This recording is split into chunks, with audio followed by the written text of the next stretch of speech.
வணக்கம். நியூஸ் 18 தமிழ்நாடு செய்திகளுக்காக நான் ஸ்ரீராம். முதலில் இந்த நேரத்திற்கான தலைப்புச் செய்திகளை பார்க்கலாம்.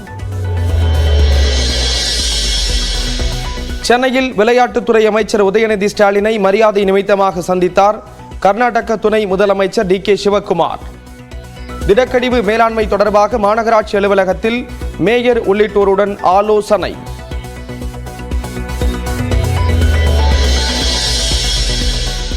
ஆன்லைனில் ஆர்டர் செய்து சைனீஸ் நூடுல்ஸ் சாப்பிட்ட சிறுமி உயிரிழந்த விவகாரம். தமிழ்நாடு முழுவதும் நூடுல்ஸ் கிடங்குகளில் ஆய்வு செய்ய உணவு பாதுகாப்புத்துறை உத்தரவு.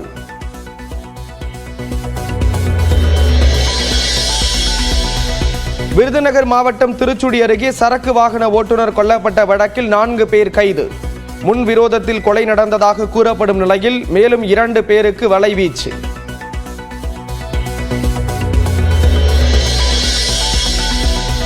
விருதுநகர் மாவட்டம் அருப்புக்கோட்டையில் மறியல் போராட்டத்தின் போது பெண் DSP மீது தாக்குதல். தலைமுடியை பிடித்து இழுத்த விவகாரத்தில் ஒருவர் கைது, 3 பேரிடம் தொடர்ந்து விசாரணை.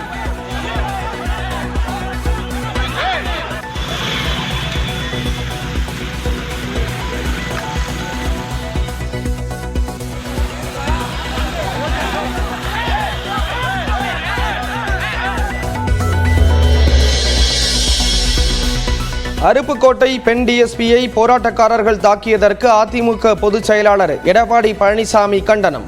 காவல்துறையினர் மீது தாக்குதல் நடத்தும் தைரியம் யாருக்கும் வராத அளவிற்கு தண்டனை கிடைப்பதை உறுதி செய்ய வலியுறுத்தல்.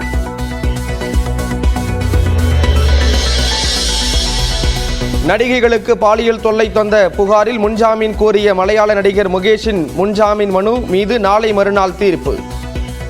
இடவேல பாபுவின் முன்ஜாமீன் மனு மீதும் வியாழக்கிழமை உத்தரவு பிறப்பிக்கிறது கேரள நீதிமன்றம். கேரள நடிகர் சங்கத்திற்கு தலையும் முதுகெலும்பும் இல்லாத அமைப்பு என நடிகை வதும பிரியா சாடல். நடிகையாக வெற்றி பெற பலரின் ஓட்டலறைக்கு செல்ல வேண்டும் என தன்னிடம் சிலர் கூறியதாக பேட்டி. போதை பார்ட்டி நடத்தியதாக கூறிய பாடகி சுசித்ரா மீது சிறப்பு புலனாய்வு குழுவில் நடிகை ரீமா கல்லிங்கல் புகார்.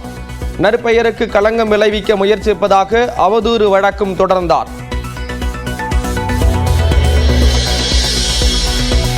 பாலியல் குற்றங்களுக்கு கடும் தண்டனை விதிக்கும் வகையில் புதிய சட்ட மசோதா மேற்கு வங்க சட்டப்பேரவையில் நிறைவேற்றம்.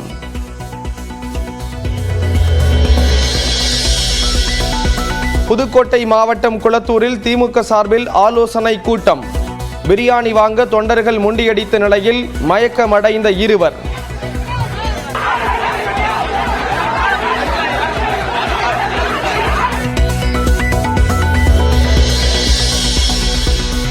வேதாரண்யம் அருகே கோடியக்கரையில் கரை ஒதுங்கிய மெத்தபெட்டமைன் போதைப் பொருள் 3 கோடி ரூபாய் மதிப்புள்ளது என கடலோர காவல் குழுமம் தகவல்.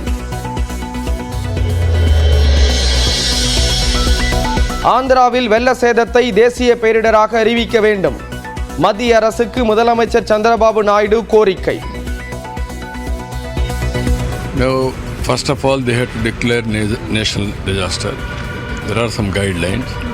On the basis of that, Government of India has to study and give for rebuilding who are all lost because of this disaster. அரசுமுறை பயணமாக புருனே சென்றடைந்தார் பிரதமர் நரேந்திர மோடி. விமான நிலையத்தில் அணிவகுப்பு மரியாதையுடன் உற்சாக வரவேற்பு. சிகாகோ விமான நிலையத்தில் முதலமைச்சர் MK ஸ்டாலினுக்கு உற்சாக வரவேற்பு. ஆரத்தி எடுத்து வரவேற்ற வெளிநாடு வாழ் தமிழர்கள்.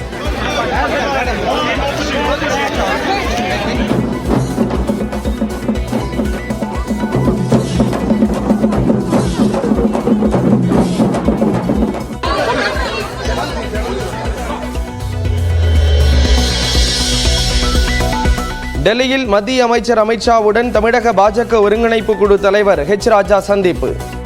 மாலையில் நிதியமைச்சர் நிர்மலா சீதாராமனையும் சந்திக்கிறார்.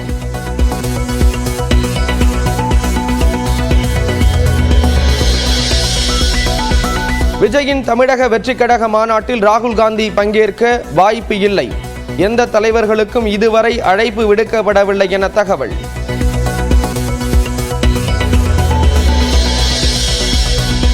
சென்னையில் விஜயின் கோட் பட டிக்கெட்டுக்காக திரையரங்கம் முன்பு 4 மணி நேரம் காத்திருந்த ரசிகர்கள். ஒரு நபருக்கு 3 டிக்கெட்டுகள் வழங்கப்பட்ட நிலையில் டிக்கெட் கிடைக்காத ரசிகர்கள் ஏமாற்றம்.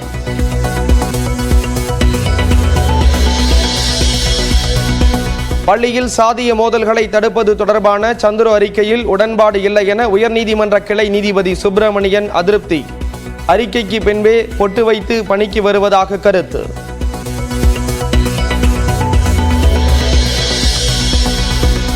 தோமாலை சேவையில் திருப்பதி ஏழுமலையானை குடும்பத்துடன் வழிபட்டார் எடப்பாடி பழனிசாமி. கற்பூரம் ஏற்றி தேங்காய் உடைத்து வழிபாடு.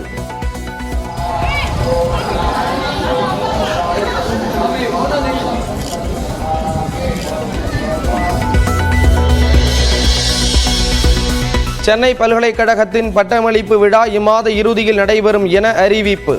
காலதாமதமாகி வந்த நிலையில் ஒரு வழியாக பட்டமளிப்பு விழாவுக்கு ஏற்பாடு.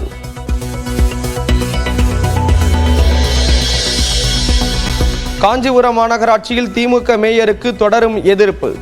மாநகராட்சி கூட்டத்தில் தீர்மானங்கள் நிறைவேற்றப்பட்டதாக அறிவித்ததற்கு எதிராக மேயர் மீது திமுக மற்றும் அதிமுக கவுன்சிலர்கள் பேரணியாக சென்று மனு.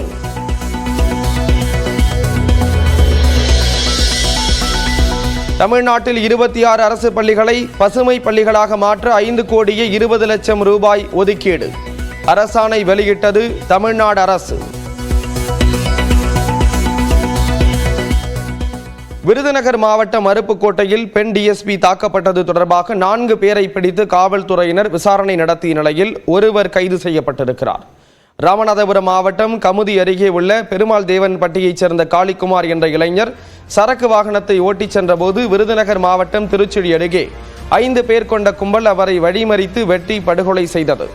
அவரது உடல் அருப்புக்கோட்டை அரசு மருத்துவமனையில் வைக்கப்பட்டுள்ள நிலையில் குற்றவாளிகளை கைது செய்ய கோரி அவரது உறவினர்கள் அருப்புக்கோட்டை திருச்சுழி சாலையில் மறியல் போராட்டத்தில் ஈடுபட்டனர்.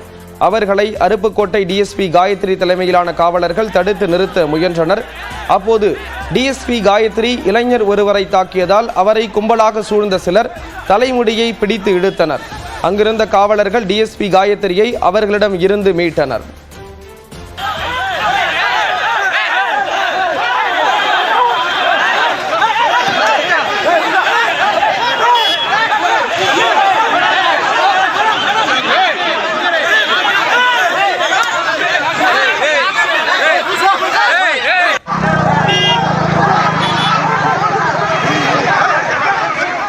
அங்கு பதற்றமான சூழல் ஏற்பட்டதை தொடர்ந்து சம்பவ இடத்தில் விருதுநகர் எஸ்பி கண்ணன் ஆய்வு செய்தார்.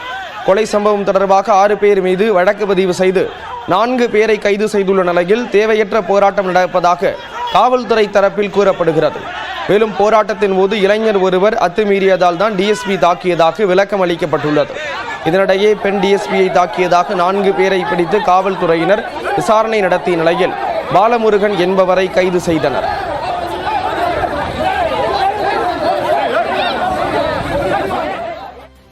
அருப்புக்கோட்டையில் பெண் டிஎஸ்பி தாக்கப்பட்ட சம்பவத்திற்கு எதிர்க்கட்சித் தலைவர் எடப்பாடி பழனிசாமி கண்டனம் தெரிவித்துள்ளார்.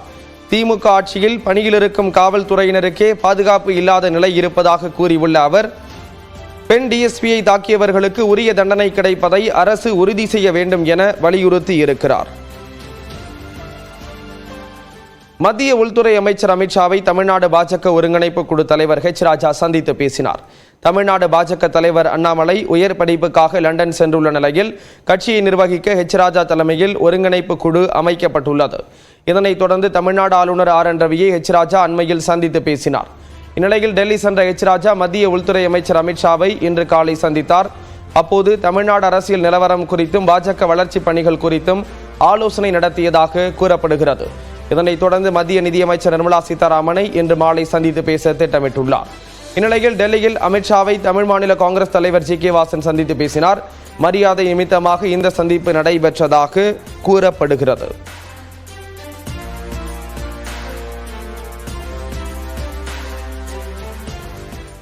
மேகதாது அணைக்கு ஒருபோதும் அனுமதி பெற முடியாது என கர்நாடக துணை முதலமைச்சர் DK சிவகுமாருக்கு தமிழ்நாடு காங்கிரஸ் தலைவர் செல்வ பெருந்தகை பதில் அளித்துள்ளார்.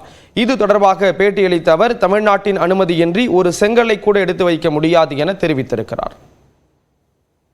இல்லை, தமிழ்நாட்டிற்கு சிறந்ததா தமிழ்நாட்டிற்கு தேவையா என்பதை நீதிமன்றங்களும் காவிரி மேலாண்மை வாரியம் தீர்மானிக்க வேண்டும். ஏற்கனவே மேகதாதுவில் எந்த அணையும் கட்டக்கூடாது என்று தீர்ப்பு இருக்கிறது. அந்த தீர்ப்பை மீறி கட்டவும் முடியாது. ஆகவே இது தேவையும் இல்லாதது. ஏனென்றால் ஒருபோதும் அனுமதி பெற முடியாது. அது எந்த ஆட்சி இருந்தாலும் அனுமதி கொடுப்பதற்கு வாய்ப்பே கிடையாது. மேகதாது என்பதை பற்றி பேசுவதை நிறுத்தி விட்டுட்டு வேற ஏதாவது பேசலாம். ஆகவே சட்டம் தன் கடமையை செய்யும். தமிழ்நாட்டுடைய அனுமதி இல்லாமல் ஒரு செங்கல்லை கூட அங்கு எடுத்து வைக்க முடியாது. காஞ்சிபுரம் மாநகராட்சி திமுக மேயருக்கு எதிராக திமுக மற்றும் எதிர்க்கட்சி உறுப்பினர்கள் பேரணியாக சென்று மாநகராட்சி ஆணையரிடம் மனு அளித்தனர்.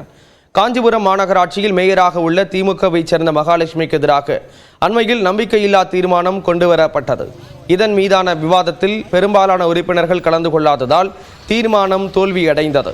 இந்நிலையில் மாநகராட்சி கூட்டம் மேயர் மகாலட்சுமி தலைமையில் நடைபெற்றது. அப்போது கொண்டுவரப்பட்ட தீர்மானங்கள் அனைத்தும் நிறைவேற்றப்பட்டதாக மேயர் அறிவித்தார். இதற்கு எதிர்ப்பு தெரிவித்து திமுக மற்றும் அதிமுகவை சேர்ந்த கவுன்சிலர்கள் 35 பேர் அண்ணா அரங்கத்திலிருந்து மாநகராட்சி அலுவலகம் வரை பேரணியாக சென்றனர். பின்னர் தீர்மானங்கள் நிறைவேற்றப்பட்டதை சட்டவிரோதம் என்று அறிவிக்க கோரி மாநகராட்சி ஆணையரிடம் மனு அளித்தனர்.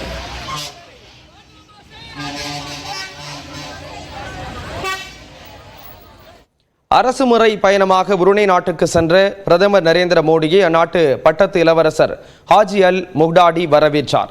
இந்தியா புருனா நாடுகளுக்கு இடையே நட்புறவு ஏற்பட்டது 40வது ஆண்டு கொண்டாடப்பட்டு வருகிறது. இதையடுத்து பிரதமர் மோடிக்கு அந்நாட்டு அரசு அழைப்பு விடுத்திருந்தது. இதனை ஏற்ற பிரதமர் நரேந்திர மோடி டெல்லியிலிருந்து புருனேவுக்கு விமானம் மூலம் புறப்பட்டார். அந்நாட்டு விமான நிலையத்தில் தரையிறங்கியதும் பிரதமர் மோடிக்கு உற்சாக வரவேற்பு அளிக்கப்பட்டது. பிரதமர் நரேந்திர மோடியை புருனே நாட்டின் பட்டத்து இளவரசர் விமான நிலையத்திற்கு சென்று வரவேற்றார்.